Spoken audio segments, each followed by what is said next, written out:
I'm Hannah. And I'm Natalie. Welcome to the Stride Sisters podcast. On today's episode, we start as we usually do with training, catching up on Disney news, and a lovely tangent into the Parent Trap.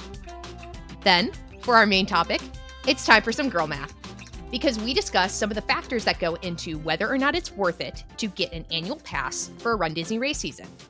Spoiler, if you squint hard enough and count pixie dust as currency, it just might be. So, lace up your shoes and step into the magic with us.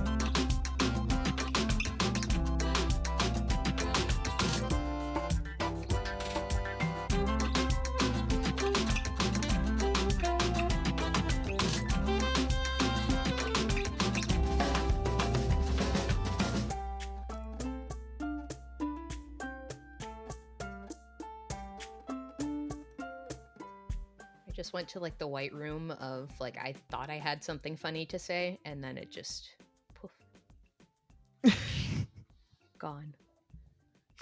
All I'm thinking about is how my watch band is like sopping wet from getting out of the shower and how it keeps making little like spots on my pants and I'm not pleased about it. Oh no. I have a lot less hair now. I know, it looks so good. I think we have like the same length now, pretty much. Well, I might be. Oh yeah. Yeah. Huh.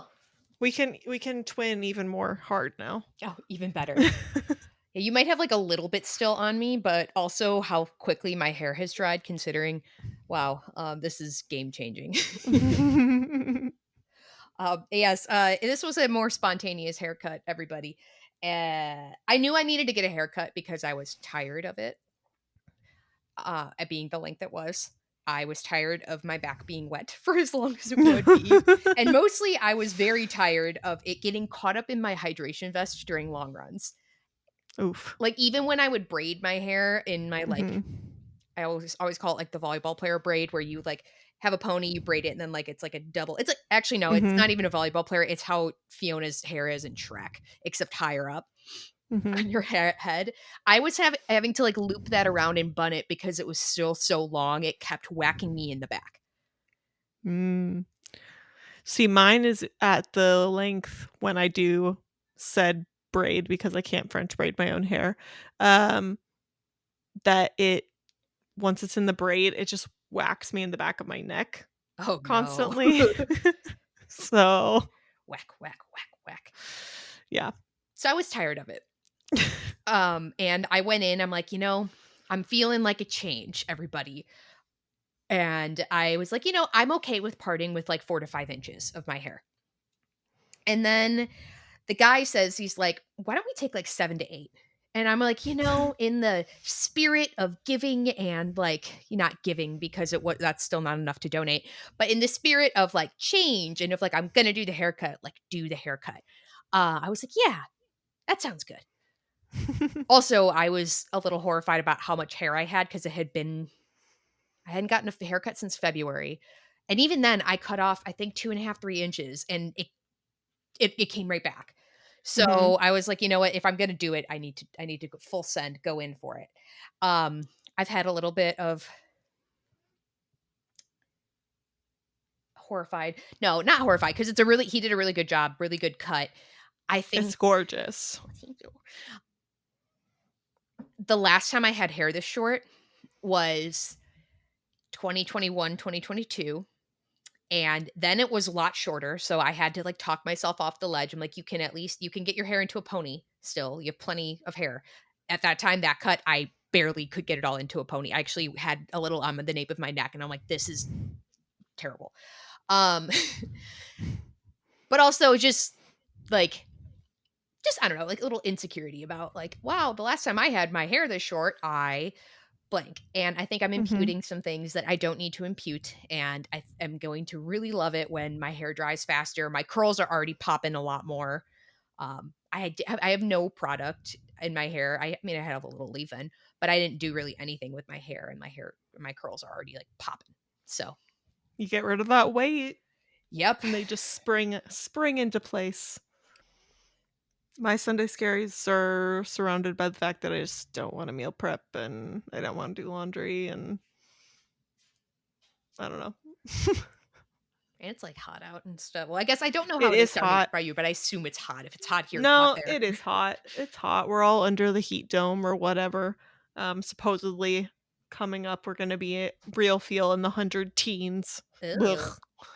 Ugh. But yeah, we'll see. Ben got the lawn mowed today, and definitely needs a fertilizing sesh, but it's too hot. Can't do it, or we'll burn the grass. So we're just holding on, hoping and praying, I guess. Yeah, mine absolutely needs a fertilization as well. It did not get its 4th of July fertilization because it's been so freaking hot, because you don't wanna burn the grass. So it needs another fertilizer, it needs another fertilization, but I'm not going to burn the grass to do that.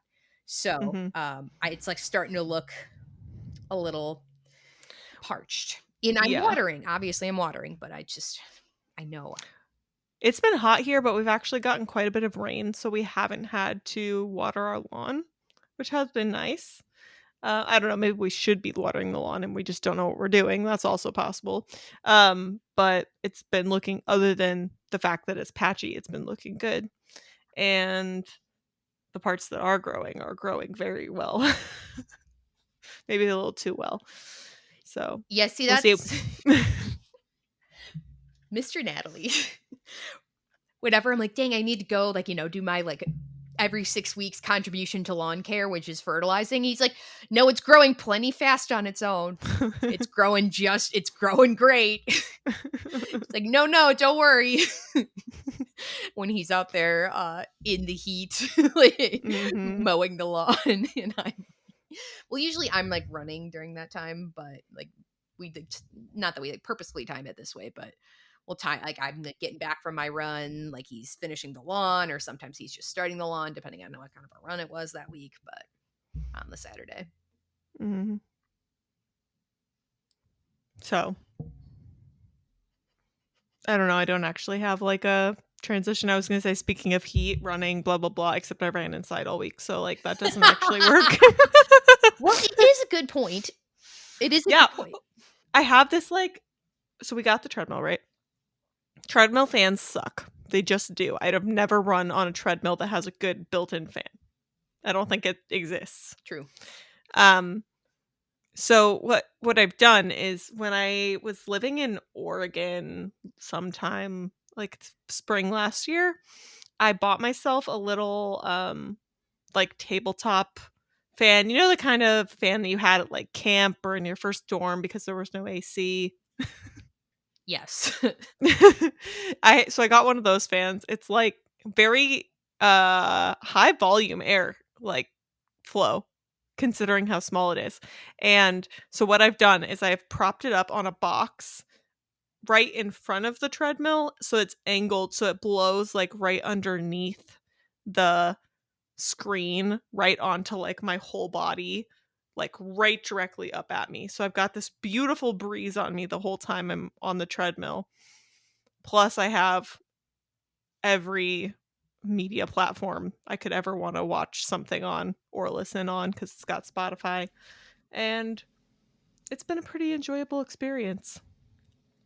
And as we've talked about, I've been having a rough go with it. Training has not been great, but guess how many workouts I did this week? 4. 5. 5 Woo! out of the 6 workouts were done this week, That's awesome. which is kind of a miracle because I was sick one of the days this week. Yeah. That's why I guessed 4. 'Cause I knew you weren't feeling well. Now, two of my strength, I did all of my runs exactly as prescribed. Woo! Well, one of the runs was a mile, then 2 miles of speed, and then another easy mile to like finish it out to get a total of 4. And I did walk most of that last mile because it was the day after I hadn't been feeling well, and I was having some tummy concerns on that run. I was like, better just finish it rather than push anything. Yes, say no more.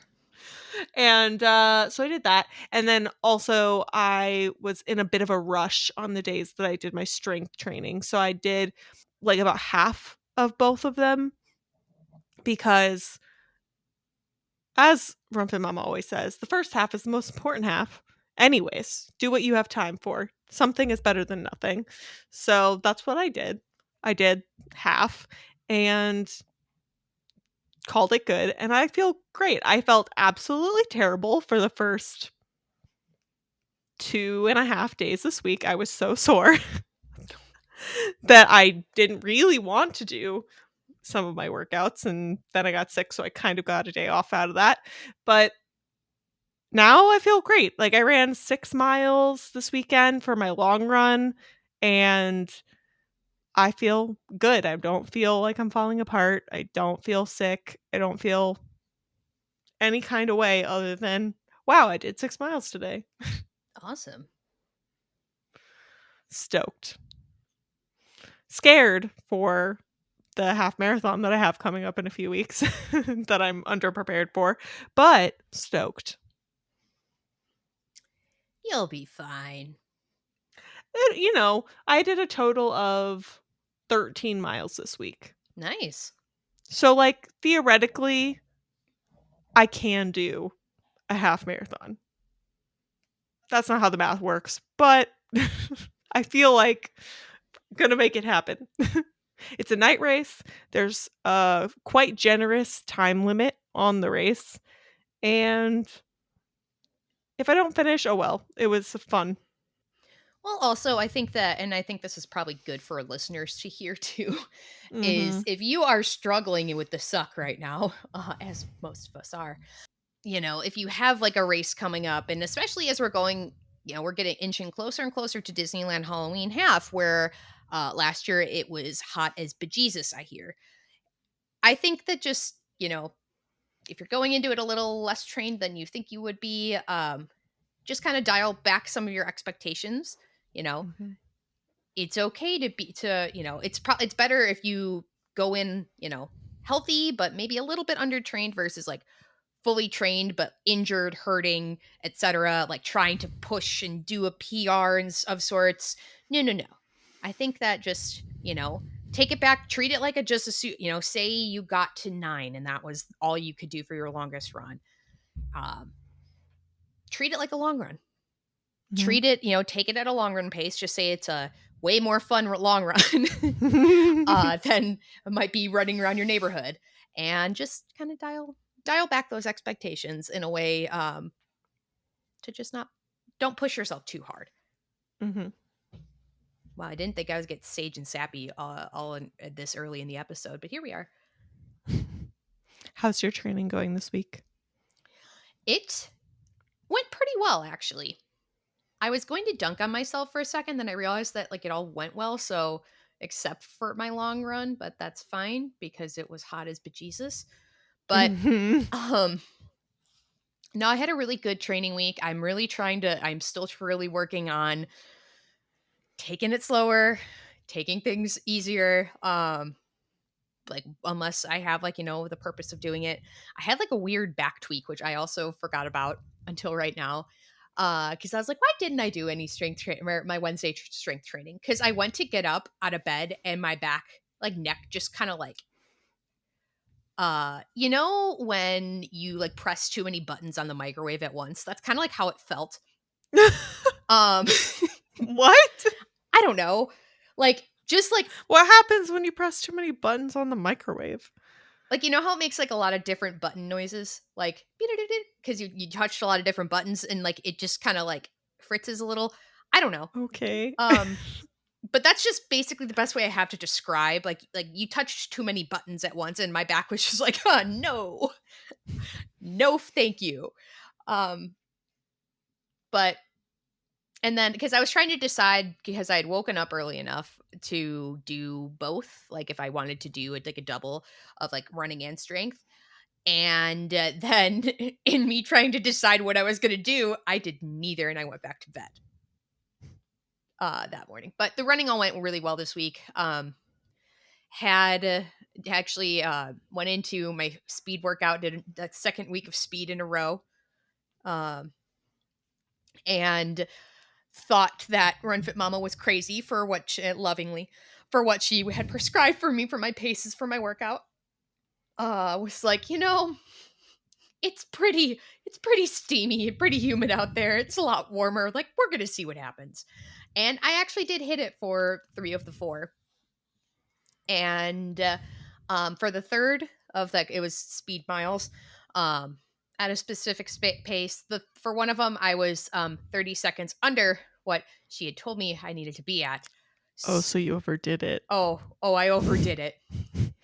I overdid it so bad I yak and yetied. And then I was like, we're going to see about that last one. It wasn't too far off what I was supposed to be at, considering I yak and yetied. It was just water. But yeah, that I angered. I girl bossed too close to the sun on that, and I suffered for it. I suffered for it immediately.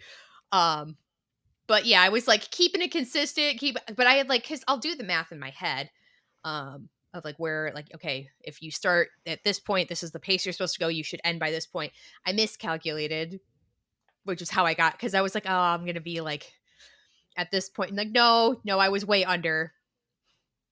Um, Hence the yak and yeti, and hence the had no juice left for that last one. Mhm. Again, I wasn't too far off where I was supposed to be, and then my average overall still was underneath the pace that was prescribed. So, uh, not a bad day to, you know, all things considered. Um,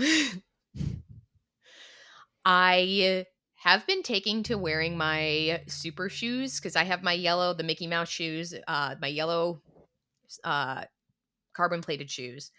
I've been wearing them for my speed workouts because I know I'm not going to wear those for Chicago. I think that they're kind of getting to end of life. They're over 3 years old, or they're about 3 years old at this point.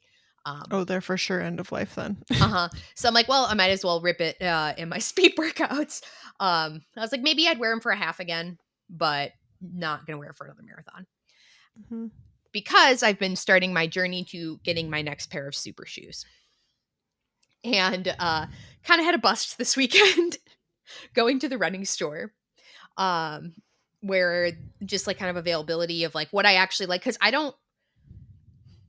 know if I have a pair of white shoes, they're not going to stay white long, Mhm. just in general, but also I live in a neighborhood that's under construction. Mm. A new build. So they're especially not going to stay white very long. And they're all almost all the ones that they could either order in or had in store, that were the brand or the Sauconys that I like, were all white on top. Like, oh, I like those purple ones that are like the white is the rubber part. Can't get They're like, I think, the winter color release. So they're Mhm. not going to be until March. I'm like, dang it. But we have time. I like, the associate said that to me too. She's like, well, you do have time. She's like, it's not like it's the week before. I'm like, no. We're trying to prevent the chaos dragon of Mhm. that lives inside me from being allowed to do that. We're not doing the week before.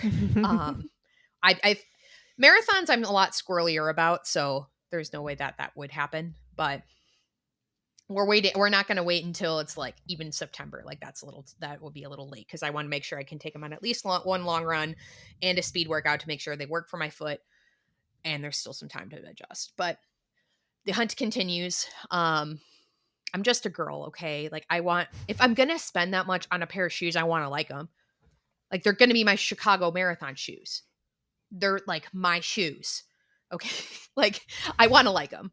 Mhm. They're expensive. You don't wanna not like them. I even tried on different brands, and I'm like, these don't feel like mine. I did not say it like that, of course, but I was like, well, like, these don't They feel just don't like. feel right. No, it doesn't feel right. Um, they didn't feel I'm right. not looking forward to that of getting a new pair for this upcoming race season because mine are also maybe like I think 3 year not my pair specifically, but like the model I have is like 3+ years old, so I know they don't sell it anymore because it was going out when I bought mine, and Ben Mm. bought the newer model because he liked the newer model, and I did not like the newer model. Ooh. So, I'm nervous about that, of whether or not I'm even gonna be able to get a pair. I mean, I'm sure I'll find a pair that I like, but I'm just apprehensive. Stupid shoe manufacturers changing things. Wanna know the worst part about how picky I am about this? Is that I'm not saying it was purely aesthetic that brought me to my Saucony Endorphin Pros, but I was planning on being Mickey Mouse for that full, so I was looking for a yellow shoe that I liked, and then Mhm.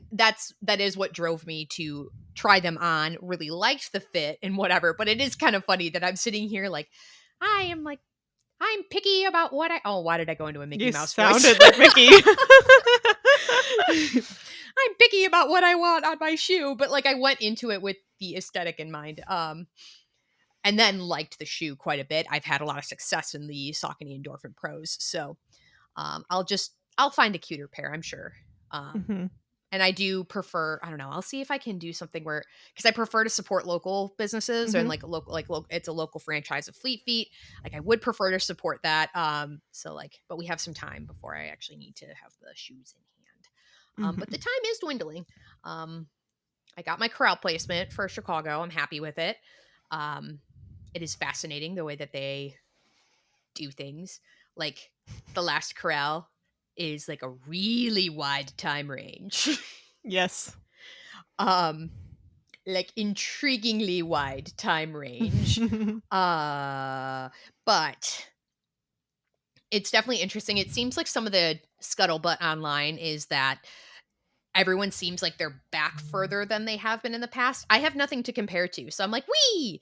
Was That's very not true. You have me. well, I meant personal experience, but yes, Oh. that too. No, I have nothing to compare to in terms of like, I expect it to be blank because based on what I put in for my estimated Mhm. finish time and based on where I am, I'm right where I'm supposed to be. So I don't know. It's been interesting to see some of the discourse though Mhm. online. I'm so ingrained in Run Disney that I immediately see because you can submit for corral change if you have like a proof of time Mhm. and I don't. That qualifies for that, and also I'm where I'm supposed to be, right? Mhm. And immediately upon looking at this little chart, I'm like, there is no way. That's not a that should not be based on because I'm so used to Macmillan as the Mhm. calculator because that's the rumored calculator of Run Disney. Where I'm like, there is no way that time equates to that marathon time. And then I did Mhm. plug it in for a couple of them and I'm correct. So I don't know if that's like a pro, a con of that's how like my brain works. So like I can just look at the estimated like or like the half marathon time where they basically what it is they just doubled it, which Mhm. It's not how that works. that's not how that works. That's not how that works. And like great for me because now it's like fed into a Delulu dream that I'm gonna be able to get my halftime down to the point where I would have a POT'd corral. Love that Delulu for me. So as long as they, keep things similarly. But like for example, it's like a 155 to 2 hour half, gets you in the 4 to 410 corral, so corral J which the math does not really math for that. But whatever. I'm not a professional. I just, again, I've spent a lot of time like doing the Delulu math of for Run Disney stuff of like I know exactly what you need for the 5 hour marathon. Thank you very much for in terms of a Mhm. half marathon because the Macmillan is just ingrained in me. I should just Mhm. save it out as a favorite at this point. Yeah. Well, I mean, we were kind of talking about shoes. So, speaking of shoes, we do have a submission for the Blister Brigade. We have two, kind of. Ooh, We have Louisa and Jason. Louisa submitted on behalf of herself and her husband. I'm so ready. um, she says, submitting for my husband who has never participated in a Disney race, but listens to the podcast religiously and runs only when donuts are involved. Look, Jason, we fully support that for you. That sounds like a great way to be, Absolutely. and are very honored that you listen to our podcast, even if you're not really running Run Disney. We, He he laced up his shoes this weekend to swing by the donut shop. Yes, of course. iconic. And was rewarded by a chocolate bar donut, some donut holes, and these two beauties. We will not share the photos for y'all No. because we don't give out those dogs for free. Nope. But they are something. And they remind me very much of the I had an almost identical blister on my left foot like that last summer that stopped me from running almost the entire month of August. like That was August Bartholomew, and part of correct? July. Yeah. Bartholomew was like kind of in exactly that spot. And Louisa also has two tiny blisters. I don't know if they're in quite the same spot or not, but she says, meanwhile, my blister report is actually related to two tiny blisters on the outside of my big toes that don't hurt, don't last more than 2 days, and are reoccurring after every long run and race and are now starting to become calluses, maybe? We've been companions now several weeks, and like most cats, we are just roommates that don't acknowledge each other unless needed. I could have not said that better. That's That is hilarious. so funny. um, the reoccurring thing is also similar with Bartholomew, and hence why he lasted so long. Is that like I would give him like mine were not on the outside of my toes, although I have gotten them there, and that is pretty terrible. Yeah. Um, but yeah, it was just like I would give it a week or two, think I'd be good because it had gone down and it was just like red, not like enlarged or anything. I don't know how to describe it. And then you go for a run and it's like right back. It's like they were never gone at all. And you're like, dang it. And it's really hard to resist that. And honestly, the only reason they eventually went away is I think they're getting close to where you're describing yours, Louisa, where they're kind of becoming like callousy question mark. And eventually they just like you shed and they are gone. But if they do become true calluses, then we're gonna need some like permanent names for those little guys. Natalie, do you have any suggestions on what you think we should name? Because we got 4 blisters now. I know. Okay, so a little torn because with the whole donut thing, I immediately went to Mhm. Wreck-It Ralph. I feel Ooh. like Ralph sounds like a pretty good name for a big honker. Yeah, Um, but then we need someone to go with Ralph. See, I feel like that was my debate is I mean, I guess it could be Fix It Felix could go with Ralph because then I also feel like with like the recurring small ones that Louisa has, like could be Vanellope. Uh Ooh. Mhm. Keeping it in the family, sort yes, of. in theme, like in the is this influenced by the fact that Mr. Nally and I watched Wreck It Ralph in the last week? Maybe. But you know, when I'm thinking sugar, candy, etc., Yes. it's kind of where I'm going. Because like obviously you could go like I mean you could go Simpsons for the donut thing. What's Oh, yeah, that's true. I was thinking what's the name of the, in Wreck-It Ralph? In the racer, who's the, like, the guy the he reminds me of the Mad Hatter, you know? The bad guy, Yeah, what's his name? King Candy. Yeah, one of them could be King Candy if we're gonna Yeah, go like Mhm, full in universe. mhm. Ooh, yeah. Yeah, which one is okay, so Louisa, this is for you to answer for yourself. Which one is like just kind of I guess if they're cats though, they're not doesn't they're and you're kind of just acknowledging existences. Like neither is like worse than the other. Yes, potentially. Hmm. Hmm. But I feel like maybe it's not so much the calluses not acknowledging each other as she's not acknowledging them and they're not acknowledging her. Right. Because I was gonna say whichever one's more of a pain can be King Candy and the other one could be Vanellope. But That's still possible that one could be more annoying than the other. yes. So Louisa, let us know. Yeah. Louisa, that's our formal submission for your tiny beauties. And what are we going with for the donut? Wreck-It Ralph and Fix It Felix? Yeah, I think that's what came to us first. true. That's what called to us. That's what it is. Yes. Alrighty. That was a beautiful blister brigade, if I do say so myself. It was. We get so much joy. Way too much joy. More than we should. Yeah, out of the blister brigade and your submissions. It is not because we want you to get blisters, but it is enjoyable to make something that sucks kind of fun. Exactly. Or like, I don't know, if you're out there on a run, you know you're getting a blister, and then like you think of us and you're like, wow, at least I can submit this for the blister brigade. Well, we have some races coming up. So there is a chance, as training is ramping up and races are coming out, that your chances of getting a blister may be higher. So next up is 37 days until Disneyland Halloween Half Marathon Weekend 2025. Yes, Natalie is trying to get a bib.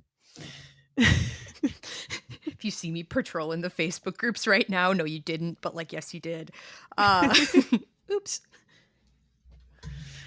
Training this week is 30 minutes if you're not doing the challenge, and 30 to 45 minutes for the challenge. Pick your poison.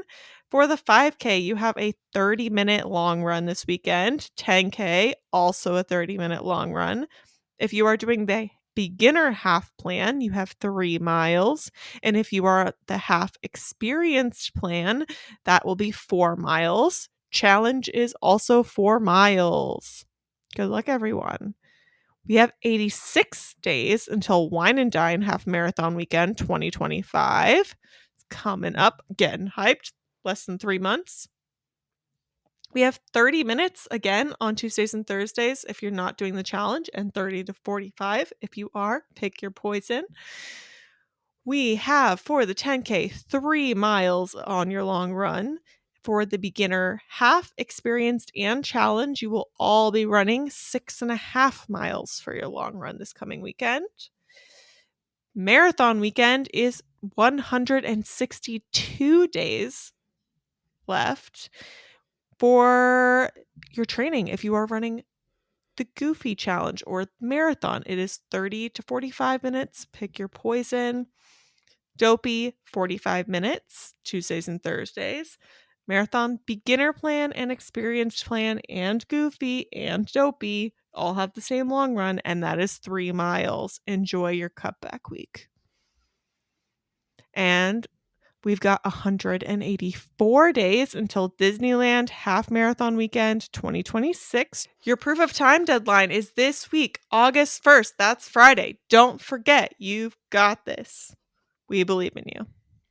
You have 212 days until Princess Half Marathon Weekend 2026. The shirt deadline is August 4th, 2025, and your proof of time deadline is September 1st, 2025. We have 261 days until Springtime Surprise Weekend 2026. General registration is today, day of drop, July 29th. We wish you all the best of luck if you're trying to get into a race for that weekend. We do not know what the shirt deadline is yet because Natalie has not registered, and they don't tell you unless you make a choice. So hold on till next week till someone tells us, basically. If you know, we'll credit you. Please tell us. For sure. And your proof of time deadline for Springtime Surprise will be January 5th, 2026. Let's get on to some Disney news, shall we? Yes. Just one note about the shirt deadline thing, because I did go into my early Club Run Disney registration, and then I started instinctually filling it all out. So I needed to close that tab before I did something I'm not supposed to. Um, I do think I think I do end up at Springtime Surprise, to be honest with you. But at this point, I'm not going to register. I just have to. There's some logistics I need to figure out first before I, do that. But on to some Disney news. We have brunch coming to Epcot this fall. Starting on September 5th, Chefs de France will offer a prepaid brunch buffet with unlimited mimosas. Whoa. Unlimited mimosas. I'm just going to repeat it for emphasis. It's going to be available for a limited amount of time on Fridays and Saturdays during Food and Wine. I did not see a price tag yet for it, so TBD. It just says check back for more information. Reservations will begin on August 12th, so that it's coming up, but Yeah. definitely looks like a pretty good spread. I love a good brunch every day. Um, Mhm. haven't been to Chef de France in a really long time either, so I'm excited to see some brunchy options come back. I know something that's been sorely missed by a lot of people is California Grill Mhm. used to do a like Sunday brunch, and that's been sorely missed. I haven't experienced it yet, but hopefully that comes back soon. It just becomes another place for Justin Monorail, my brunch buddy, and I to go. Uh, him Au has August 12th is a good day. That's the day I'm launching the tattoos, and then we're celebrating with mimosas. woo woo. Love that. We can pretend we're there. We can pretend we're at Chef's de France. Yeah, I'll just like close my eyes. I'll get an airborne, drop it into a cup of water just to get the fizz, and then I'll pretend I'm drinking a mimosa. I don't know if all the things why airborne was one of them, but I was thinking of something fizzy. Uh, I did stay healthy. I think that's the perfect work appropriate version of a mimosa. Oh, true, because yeah, that definitely will be during the work week. Exactly, exactly. Perfect. So, I feel like one of the biggest pieces of news in the last week. Animation Courtyard, which including Launch Bay and the Disney Junior Play and Dance, will close on September 25th. It's almost like we manifested it last week or something. What are they doing with Launch Bay? We literally mentioned that we wanted Sorcerer Mickey hat back, and the concept art comes out, and Sorcerer Mickey hat is back. It's like crazy sometimes the different manifesting that we accidentally do during the episodes. Like sometimes, yeah, like it's like pointed, like a Run Disney theme. Like I've been championing for the 100 Acre Wood for a long time now. But then sometimes just we say the darndest things, or the with the springtime surprise theme announcement, how Mr. Natalie had asked about is it a do not if Genie gets or floats his way the whole race, like it's a do not like float Mhm. disqualified. They like, put something about that into the race description for the challenge. Like, dang, oof, spooky. Um, but we're gonna get the magic of Disney animation coming to Hollywood Studios, going into Animation Courtyard. The animation experience is going to come to Hollywood Studios. We don't know for sure what that means for the one at Rafiki's Planet Watch and Animal Kingdom. I'm going to guess that they're just going to have it in Hollywood Studios. Hmm. Now, what would go there in Rafiki's Planet Watch, I don't know. Um, but I'm going to guess that eventually they will close down that one. Or they'll just have two. I don't know. Maybe, but my guess is that we'll see. But I just also don't know I what'll feel go like, there. yeah, I don't know either, but I do feel like they have a great opportunity to put something there that hopefully will be a big attraction because it's quite an effort to get out there. And planning is required in my opinion. So I hope that it's something that like really makes people want to go out there and not the opposite, because sometimes I feel like when they close stuff it's because they're trying to like slowly pretend it's not happening that they're taking things away, but Muppets I'm the hopeful. Muppets bodies aren't even cold yet. Oh my god. No. I wonder, I feel like my immediate thought was some sort of a character meet and greet Mhm. in that space. It'd be kind of cool if it were something relatively rare, right? Mhm. Or what if they put the Chipmunkosaurus there? I'm dead serious. Like I'm not that I I think can it's see gonna that. happen, but like I can't believe that like I will not believe that they will not continue to utilize those adorable little chipmunk outfits. They're gonna find a way. They're just too good, and I don't think they can just be reserved for Halloween parties. Oh, but they'd be so cute, especially the Antlerosaurus. Life Mhm. finds a way. So wrong park. But, I don't know. Like, I just maybe that's where they'll go. Maybe even on a seriously, maybe it's on a temporary basis when they do have to, because we still don't know exactly when all that will close. Mhm. Um, but yeah, it's going to have a special, this Magic of Disney animation area is going to have a special nod to the Walt Disney Studios lot in Burbank, California. And the whole courtyard is going to be reimagined into the Walt Disney Studios, including a sorcerer hat. Woo! Bada That bing, was probably really loud. bada boom. Mucho excited. And Mhm. something that goes into our main topic for this week. We still have a fun fact though. New annual passes will get up to a $100 Disney e-gift card from Disney, depending on the level of annual pass that you buy. Which you get a $100 gift card for if you buy a new credit pass, a $75 one for Sorcerer Pass, which is the one that's available to Florida residents and DVC members with direct contracts who qualify for member benefits, 50 for Pirate Passes, and 25 for Pixie Passes. I just renewed my But annual pass. yeah, it's only for brand new ones though. So if you already have one and you're renewing, unfortunately, you do not qualify. Just stupid. But You know, whatever. I'm not saying I haven't given up hope yet, but because like I don't know, I literally before we started recording renewed my annual pass. Um so like maybe by the time you guys all hear this, a little gift card has or appeared in my pocket. I don't know. Probably not because they say explicitly it's for new ones, but a girl can dream. A girl can dream. Yes. I'm ready for a most fun fact. Yes, let's hear it. Okay. On this day in 1998, The Parent Trap is released, starring Lindsay Lohan. This is perfect. Did you see that there was a picture of Yes. all of the like main female characters all like reunited at the premiere for Freakier Friday? Yes. Yes. I've been waiting to talk about this. Okay. And they look good.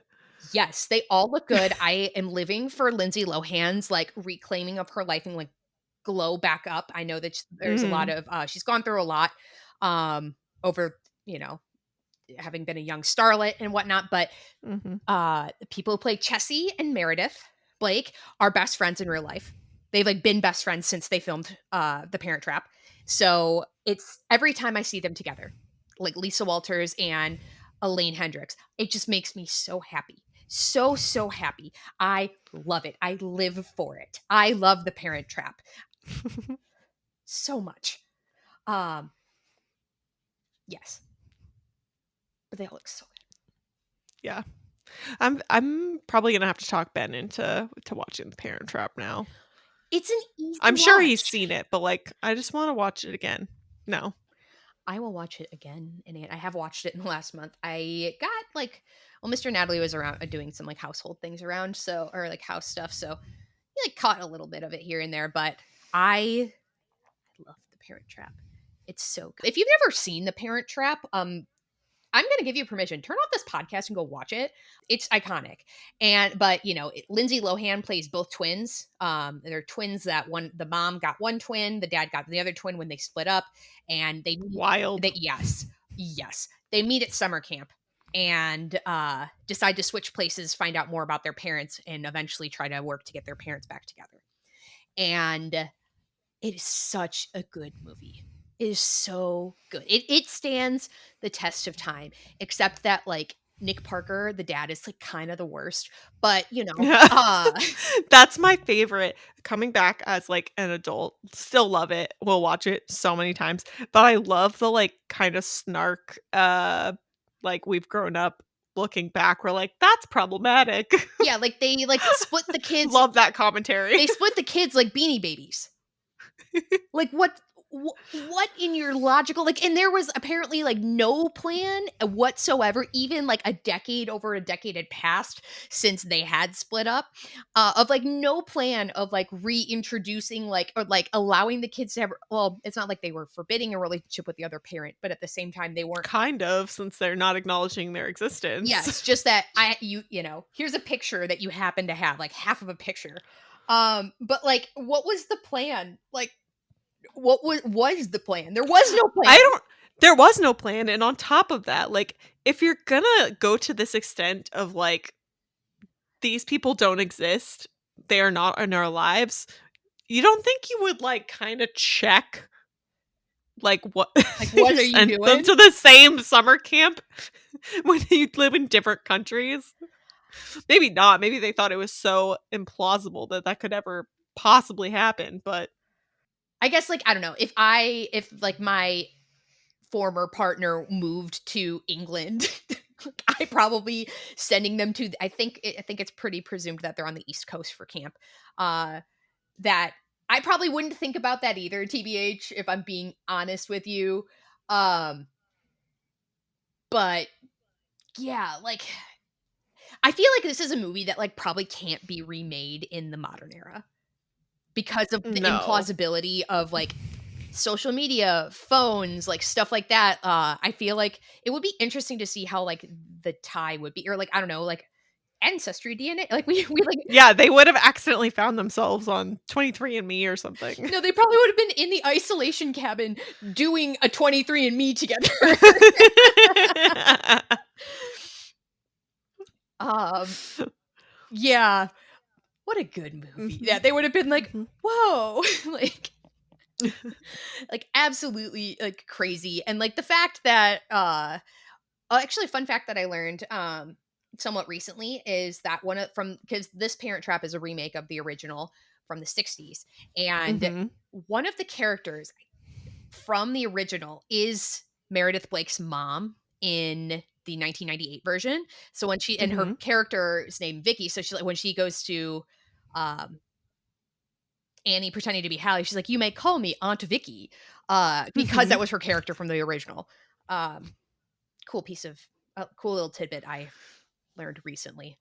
I love the Parent Trap. I love the Parent Trap so much, even if the parents are so problematic. Like, Parents are always problematic in a Disney film. yeah, they're problematic or dead. Jesus. That took a turn.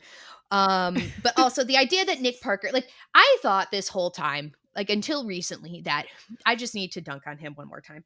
That he like had a he knew Meredith Blake, like, maybe, like, I don't know, like, no, she was a fully new fling.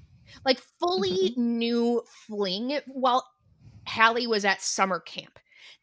8 to 12 weeks at most. mhm. Excuse you did not see the red flags. It's the whole color guard competition was in town. 'Cause with how many red flags there were there. Also, she didn't have a wedding dress and they were supposed to be getting married within the month. Yeah, bye. Like, you didn't even feel like this is why he's a walking red flag. Because, like, you didn't even feel like the need to tell her that, like, you do have, like, an ex-wife and other child. I guess you didn't tell your child because that wasn't important to you either. This is extra funny for me, y'all, because, this is not the first time I have heard Natalie go on this rant. Um, remember back in the spring when I bought a house and we were keeping it a secret? Well, one of the secret sounds from that episode that we cut was Natalie going on this rant while I was on the phone with my realtor. So, I've heard this rant more than once now, and it never gets less funny. I love your Thank passion for the Parent Trap. thank you. I feel like I just assemble more and more ammo, each time because I notice something else. I noticed something else. Like, also, I feel like the escalation between, like, the girls at camp, which led to Hallie and Annie going to the isolation. Like, literally, like, how did they get buckets of syrup? That's what I want to know. Like, literal buckets overnight of syrup. Like, I feel like the escalation to, like, absolutely trashing their room, like, I mean, but also, like, all your stuff being on the rooftop is also an escalation. Um, like, there's, like, a lot going on here. Like, Honestly, I'm more impressed with the stuff on the roof than I am acquiring syrup and shaving cream. yeah, like, I don't know, That's some serious, like, engineering feat right there. There's no way a bunch of I don't know how old they are, but 11. teenage, like yeah, I was like preteens are able to lift that stuff up there on their own. So how did they do it? True. Who did they bribe? Yeah, that is so true. Like, was there, like, a boys' camp nearby and, like, they, like, were getting the dudes in or, Mm. uh yeah, no, that's a really good point. But yeah, it just really escalated so far between, like, "You annoy me" to, "You're gonna go jump in the like, naked, I'm gonna steal your clothes because you lost at poker." Um, like, it escalated a lot, but, you never know. Yeah, those are like college shenanigans right there. That is very true. Um Very true, just things escalate, it seems, and, like, again, like, I how their could parents weren't called either, like, after all, "We're just gonna send you to the isolation by yourself, and go hang out there." Yep. Oh my plot hole. Uh, also, like And yet we still love this movie. true, also, like, they kind of, like, broke, like, international law if they, like, sent the wrong kid, without, like, with somebody else's passport back to England, like, it's kinda, like, I think that there are some laws against that, like, yes, she's a minor, but, like, at the same time, like, and then they threatened to do it again when they were trying to get their parents to stay. I mean, like, again, iconic, but, like, if you think about it, it's like, ooh, they definitely violated some sort of like, are you Annie James? And Hallie was like, yeah, I am. Also, Annie was definitely the more put upon twin here. Poor Annie. Annie has to deal with a big fire, like of like her dad she just met now just doesn't like has this new boo thing that like Hallie didn't know about. A lot going on.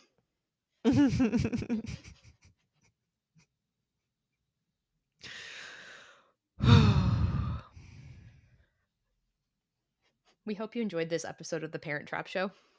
Could do a series we analyze like scene by scene. Wait a minute. Don't threaten me with good time.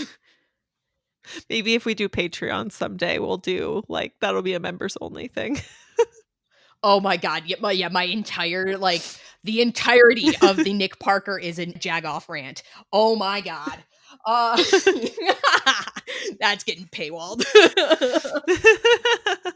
Thank you for joining us on this episode. We did mention earlier if this really struck your fancy, struck, it should have been struck.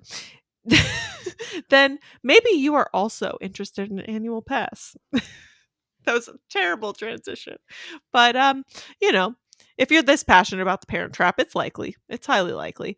And that's what we're talking about today. We're going to be talking about, does an annual pass make sense? And when does an annual pass make sense? Specifically, we're going to focus on like run Disney weekends, how many you need to do, what kind of tickets and stuff, like where does the break even point exist. But Natalie did some beautiful math in a spreadsheet, so I'm going to let her take it from here. My biggest advice to this is you're going to have to do the math yourself and figure out what Mhm. works for you. Did I generalize things so that we could put this together? Sure did. However, and we're kind of going to operate under the assumption that you're looking at the Incredi Pass because if you are an out of state person, that is the only annual pass you can get unless you also have Disney Vacation Club with direct member benefits. And the math is a lot friendlier if you are in state. So, and if you're looking at Mhm. the different pass types. So, tickets, I think something to note is that tickets don't necessarily need to be used on consecutive days and come with a range. So, just using Princess Half Marathon Weekend for an example, a 4-day ticket can be used between February 25th to March 3rd. So any 4 days within those dates, that's a Wednesday to a Tuesday. So you don't necessarily, if you are thinking about it and you're like, well, I know I want to take the day, I don't want to go to the parks the day before the half because you're doing your first half marathon, or, if you're thinking, we always say for the marathon, don't go to the parks the day of the before the marathon. You can add that into your calculation. So I'm gonna give you some different ticket prices. This led me to renew my annual pass very quickly because I have not bought tickets in a while. I bought them for Mr. Natalie for our honeymoon, and that was the last time I've like really looked at ticket prices. So, whoo, baby.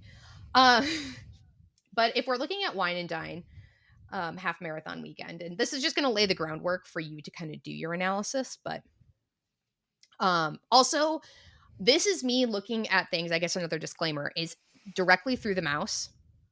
So generally, I would recommend that you go through an authorized ticket. Actually, I'm not going to say generally. I always recommend that you go through an authorized ticket salesperson. Um, Mhm. buying it directly through Disney. If you are military and qualify to get it through Shades of Green, that's like an authorized ticket salesperson. Mhm. Undercover tourist is something. As much as I love Costco, I don't usually recommend going through Costco Travel to book a package because they can't really help you if something goes wrong the way a Disney travel agent can. So Mhm. I know there are other channels that are legitimate, but make sure it's an Mhm. authorized seller of Disney tickets. Okay. Mhm. So that's where this math is coming from, just to baseline things. And then it's also the pre-tax math because I didn't want to click an extra screen. So you can do that as you will, but you're going to have to pay taxes on the annual pass too. So anyway, for Wine and Dine, if you're looking at a 3-day ticket that starts on Thursday, October 23rd, and I'm using 2025, 2026 seasons, for example, it's $494.83. With Park Hopper, it's $579.83. A four, Which is technically the most accurate comparison because you can park hop with an annual pass. Like, that's not extra. That's built into how it works. yes. A 4-day ticket starting Thursday, October 23rd is $625.10. And then with Park Hopper is $720.10. One thing I wanted to note is keeping in mind the after party on Sunday night. If you are running the half marathon or the challenge, you get a ticket included in your registration. So you are able to enter Epcot by 5 p.m. So a lot of people, especially after you get up for the half on the Sunday morning, they don't do a park day on Sunday and then use their half marathon registration ticket that was included for their park time. The party itself starts at 10 p.m. Park closes to regular guests at 9 p.m. So you get a really good amount of time in the park Mhm. for that, and a lot of people use that as their like substitute ticket for the day. Mhm. It's kinda like a free after hours event since it comes with your race registration, since there's less people, since festivals are going on, there's booths still open. Yeah, there is. If you've ever It's wanted, it's a bo it's a bop. if you've ever wanted to eat the Canada beer cheese soup when it's like 90 degrees out, oh baby, I can tell you something good for food and wine. It's so good though. And then again, like the more days you add onto your tickets, the cheaper per day it is. It seems like most of the math here kind of works out so that, you know, you're like once you get between like 4 to 5 and then 5 to 6 days, like your costs aren't that it's not that much more. No, it's like less than $30 difference once you start adding on days past 5 days. Yeah, Past 4 days, actually. girl math baby. You're basically saving money. Mer- Look, you could buy a fancy cocktail in Epcot for the cost of an extra park day at that point. Just saying. GU82 extra park day. GU82 extra park day. Um you could do some damage in the post race beer area, okay? Mhm. Or get an extra park day. That's all I'm saying. Marathon weekend. Uh, like I said, a lot of the resounding recommendation is to not go to the parks the day before the marathon. But I keep it a very, very light park day. So Ben and I stuck to it. We just were chill on half marathon day before the marathon. I think we just ate and, like, met up with my parents. I know I went back to the expo. So I think it was truly a blip into Animal Kingdom. I think we probably did the safari and then went Mhm. back to the expo. Oh, yeah, Ben and that's when I acquired my Goofy sign, wasn't it? Yes, it was. What a day. What a day. Anyway, your 4-day ticket in starting on Wednesday, January 7th. Just a reminder that if you are participating in Marathon Weekend, we have an extra day of the expo. If you are participating in the Dopey Challenge, you need to be there to get your bib on Wednesday, January 7th. But it is $608.23. With a park hopper, it's $698.23. 5-day ticket starting on Wednesday, January 7th, $667.83. With park hopper, $757.89. 6-day ticket, because I feel like a lot of dopies, a lot of people end up with the whole 6-day or a 6-dayer because they end up there Tuesday to Mhm. Tuesday. Is starting on Tuesday, January 6th, $690.79. And then with Park Hopper is $780.79. Mhm. And with, a certain park down the street opening, also take that into consideration if you plan on doing less park days at Disney this year and possibly more park days at a place that might be epic. True that. True that. For Princess Half Marathon Weekend, a 3-day ticket starting on Thursday, February 26th is $512.21. With Park Hopper, $597.29. A 4-day ticket that starts on Thursday, February 26th is $637.85. With Park Hopper is $732.85. And then looking at springtime, a 3-day ticket that starts on Thursday, April 16th, $523.41. With Park Hopper, you're looking at $608.41. And then a 4-day ticket starting on Thursday, April 16th is $661.86. And with Park Hopper is $756.86. These prices hurt me. Yeah, they really do internally. Again, that's like as I dropped the money to renew my annual pass. Um which was more than that. Cuz a new annual pass for an Incredit Pass holder is 549 or 1500. Yeah, yeah. I 1,000. was like, haha, 500. That's hilarious. $1,549 for a new one. So, even doing like just some like quick math, it's kind of looks like your break even point is, closer to 3 race weekends. It Mhm. depends on your travel habits though too, right? And if you're the type of person where are you kind of more like how we've become monsters and you end up for a shorter amount of time like at most race weekends? Or are you doing 1 to 2 weekends a year but you then extend your vacation a lot longer? Mhm. That depends. Mhm.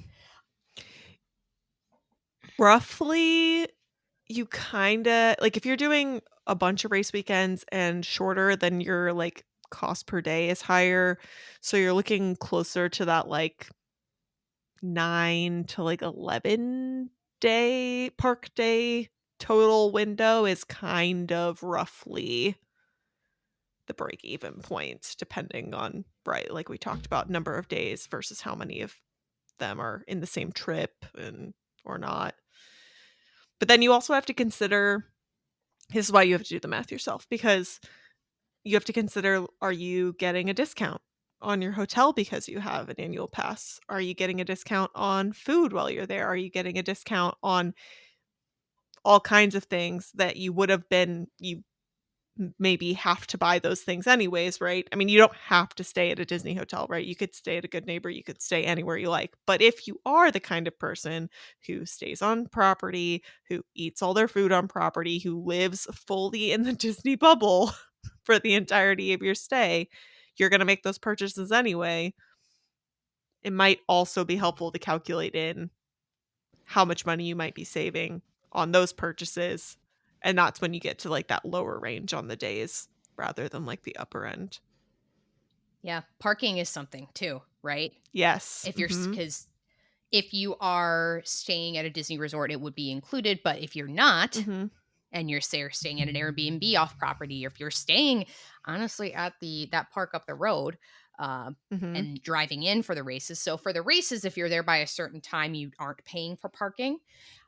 But say that then you go back, shower, and then you come back because you want to do Metal Monday at Epcot, duh. But you want to like go walk around the parks at Epcot, then you're going to have to pay for parking. Um, Mhm. if you have day tickets versus having an annual An annual pass where pass. it would be included. And then one thing that kind of didn't go into the calculus is the water park options and like the given that most of these races occur when it's not as friendly to go to the water parks because of the temperatures. I did not include that in the calculations here. Also, It's also an add-on, right? it is an add-on, so that's why I only did park hopper or one park per day. I didn't do the park hopper plus option or Mhm. the one park per day, but where you can also go to the water parks. Um, because I felt like giving 4 values, that was gonna be a little muddier, and then also the reasons I Mhm. gave. Also, if you They haven't said if it's necessarily gonna continue to be a thing, oh, the have they? check-in through No, 2026. no, not the check-in. The check-in they've said is Yeah. gonna keep yeah, it's going through the end of the calendar year, but the annual pass water park add-on, have they said whether that's gonna continue? I had the option to renew mine. Okay, that's good. Actually, it would change in when they started selling them again post-COVID was that originally it was only the top level, which was the Platinum Pass. Wow, I'm getting used to the new names. Woo! But only the top level could do the water parks fun and more add-on. Versus when they Mhm, started selling them again, and yes, they increased prices. They did make it so that every tier could open it, mm, or could add it onto their onto their annual pass. Because I know a lot of people, Pixie Pass is the weekday select, so weekday pass, a lot of people add on the water park option so that they can go over the weekends to the water parks when they're blocked mhm, out on their AP, because you're still allowed to do that. But I had the option to renew it. I chose not to this time, which is what I chose to do last time. And then I got to wine and dine. It was hot out, and I'm like, I could probably at least break even on this, and I did. So I added it on. Pool rat forever. Love me some water park, especially now if they're planning on having both of them open more regularly. I mhm. As I literally just did not renew it. But oopsie. Um yeah, that was why that calculation kind of didn't make it in. Mhm, So kind of to do almost a case study on this. I'm going to look at my upcoming year because I think it's worth being pretty honest with yourself about like what your habits are going to be. We as pass holders, I love like a I'm going to go into the park, I'm going to like do one thing, get lunch, and then I'm going to leave. I do love that flexibility. I think also it's good and works out really well for Run Disney weekends because I don't feel like I have the pressure because I know I'm going to be back, and that's a very blessed and fortunate place to be in, that like I have to maximize my ticket, right? I don't feel like I have to like be absolutely bopping around, like running circles around what Epcot, because I did that mhm, morning. But I don't feel like I have to be like sprinting from Ratatouille to Soarin' to Test Track to Guardians, down to the American Adventure, over to Norway. I actually did like a pretty good loop there, and the intent was to say that I was going back and forth unnecessarily. But um, the point being that I don't feel like I have to really maximize the value of the ticket. And mhm, with race weekends where you want to stay off your feet where possible, um, and this is also kind of depends on what kind of a race weekend you're planning on having, right? mhm.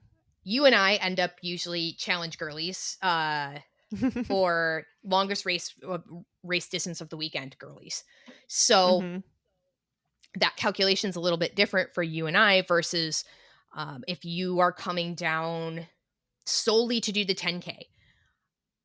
The way I mean, that was my very first Run Disney experience personally, where I bought tickets and then that got upgraded to an AP, and here we are, still several years later.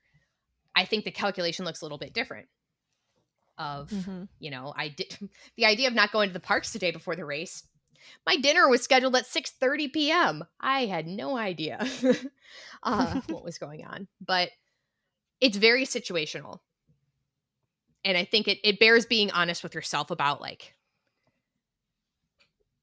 where that makes sense, and then whether or not like that's like a like pressure or like relief of financial pressure versus, you know, like, oh, like would I just be tapping in to literally walk out?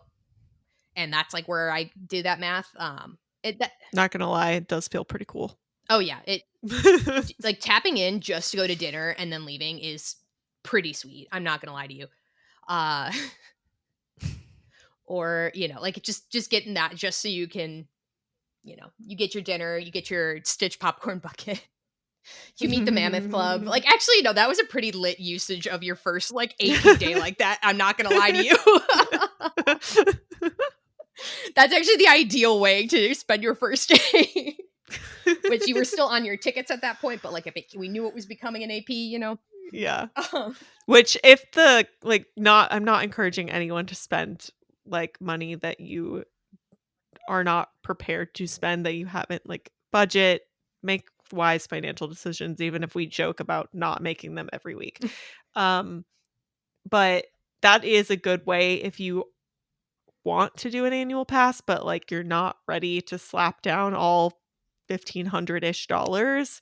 You can buy just the tickets you need for whatever that first weekend is gonna be that you're gonna go to the parks, and then go ahead and upgrade it when you get there, and then you kinda get the option, like, of paying for it in 2 chunks. mhm. Because like, Florida residents, they can pay for it monthly.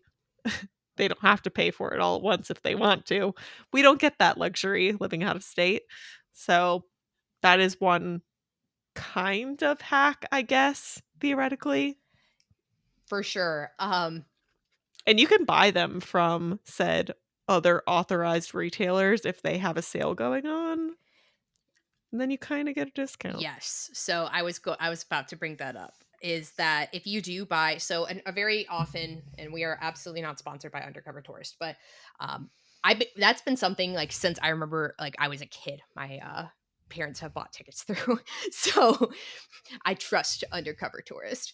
I know they're an authorized ticket agent, but Undercover Tourist will sometimes sell adult tickets at child prices.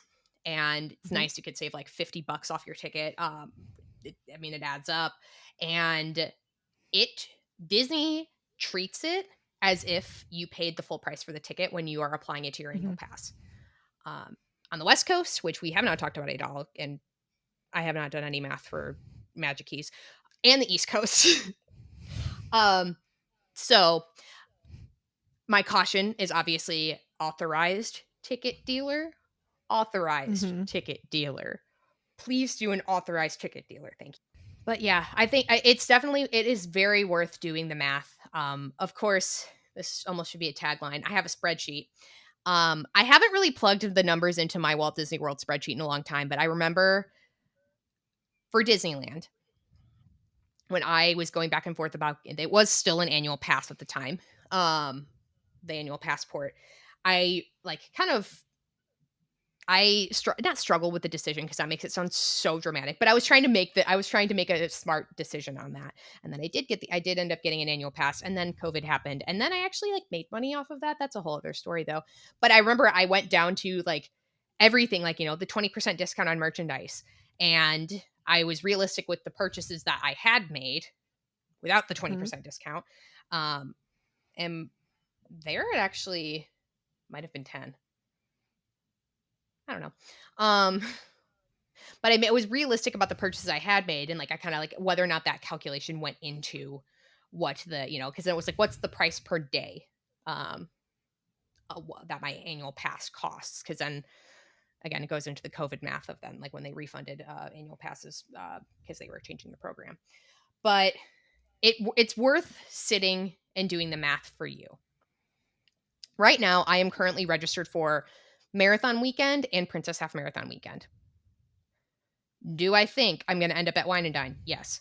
Um, I know I'm going to end up at Wine and Dine. Uh, I I will for sure. Mhm. Um, so if I sit and do the math on Princess and Marathon Weekend, I get close, but no cigar based off of the. But no, so I get close. I get to, you know, assuming I do a park hopper.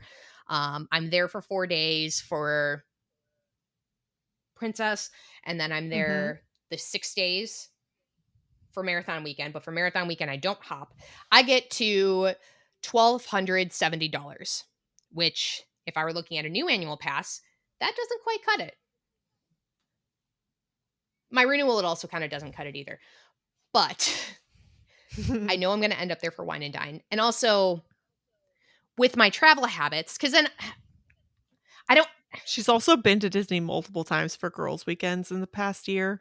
So, like, she also goes outside of race weekends. yes. And then also because I don't want to, a struggle I had with this is that I don't want to just go, oh yeah, just add more days, because that also costs more money and more hotel time, Mhm. etc. So like I tried to keep it kind of low with the 4 dayer because I think for my plans for wine and dine, um, should I get the bib I'm gonna get, I think I'll be there 5 days. So didn't for Princess, I know I'll be there. I think I'll be there about a week.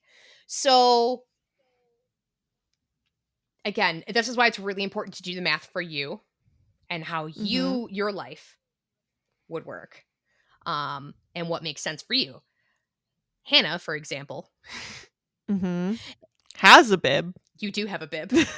You have bibs for marathon weekend and for Princess and for wine and dine. Yes.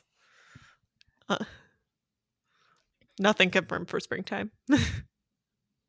So in like 7 months, when we both black out and end up there, just know, just reference this. Um, guess what, everybody?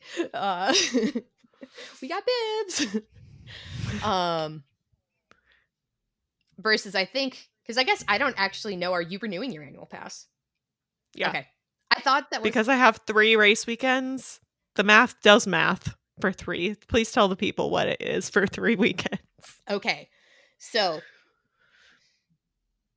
just even using the numbers for even I'm not because I know that you're spending a little bit more time at a park up the street during marathon weekend, Mhm. but even considering that your math works out so that you're Yeah. more than you're probably by the marathon day you're probably have broken even at Mhm. that point, and then Princess is just kind of gravy. Well, no, wait, no, by like halfway through Princess weekend you should probably will that's probably when you hit your break even. Mhm. It's tough because I know this is speaking in a lot of theoreticals, because it really depends, and why I Yeah, because tickets cost different amounts at different times of year at different parks depending on how many days you buy, and there's a lot of different ways to do the math. one Mhm. way to try to I feel like this almost gives like the not wrong advice, but in terms of like, does an annual pass make sense? But is considering that you do get that free water park day upon check-in. I think that that's, if you know you're going to get there even partway through the day, to save money almost on the ticket of, oh, great, I'm going to go to Typhoon Lagoon on my check-in day. If you're doing a split stay, you get it for both times. So keep that in mind as well.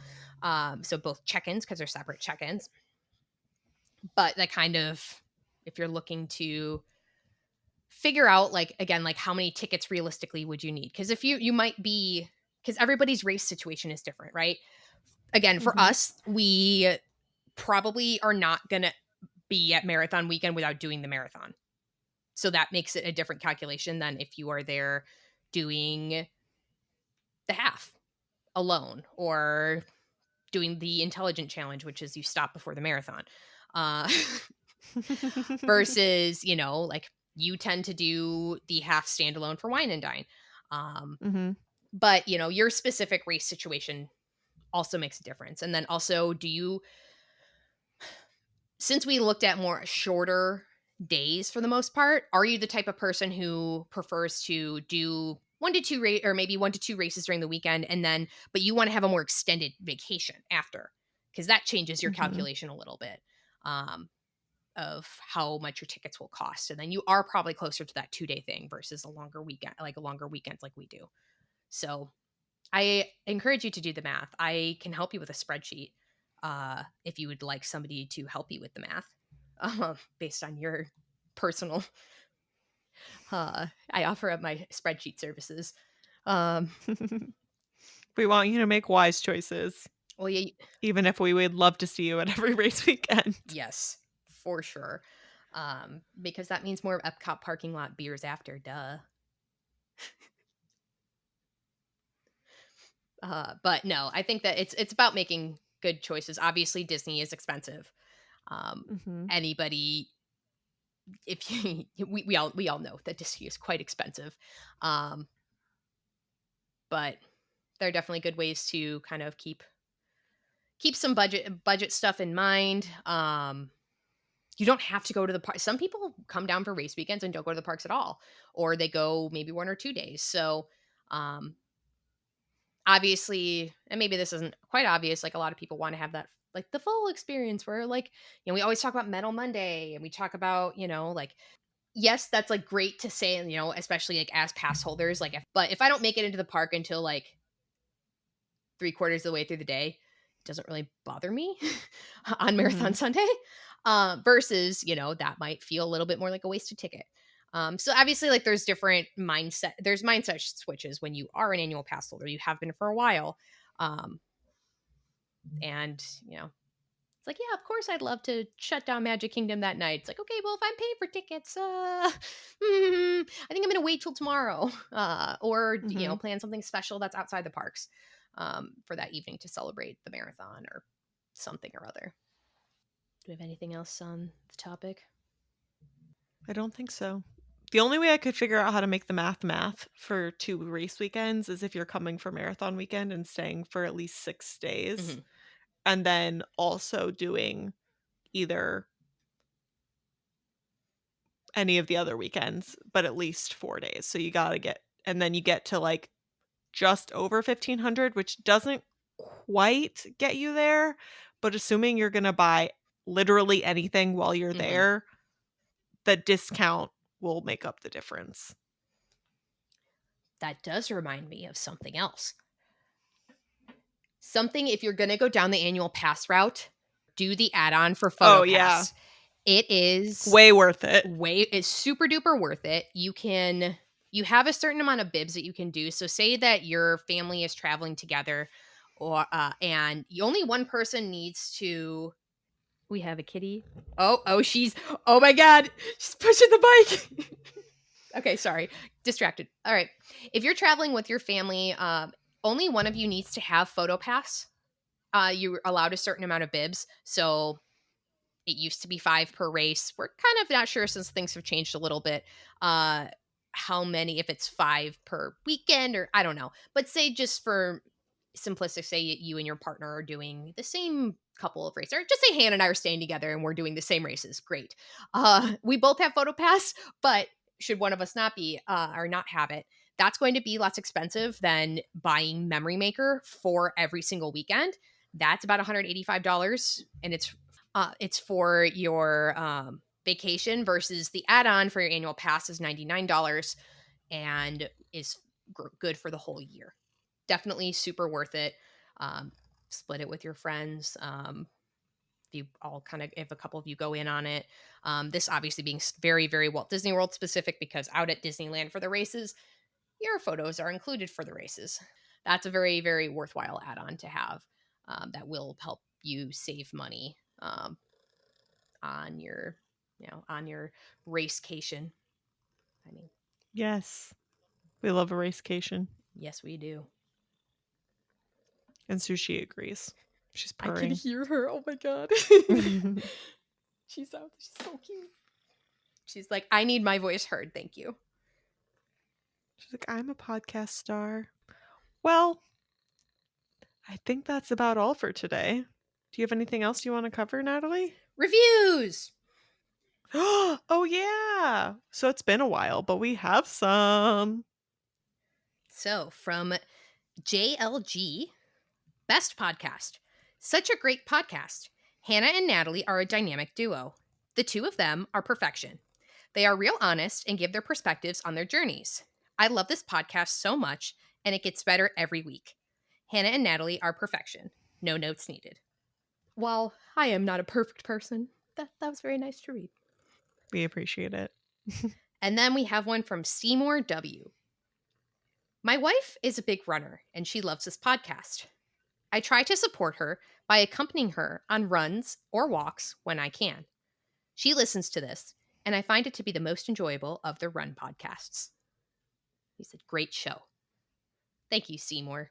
Thank you for being supportive. Thank you for encouraging your wife. We love a supportive partner. Absolutely. And thanks for thinking ours is the best of the running podcasts. Yeah, I would have settled for most tolerable from the spouse who which that definitely means something.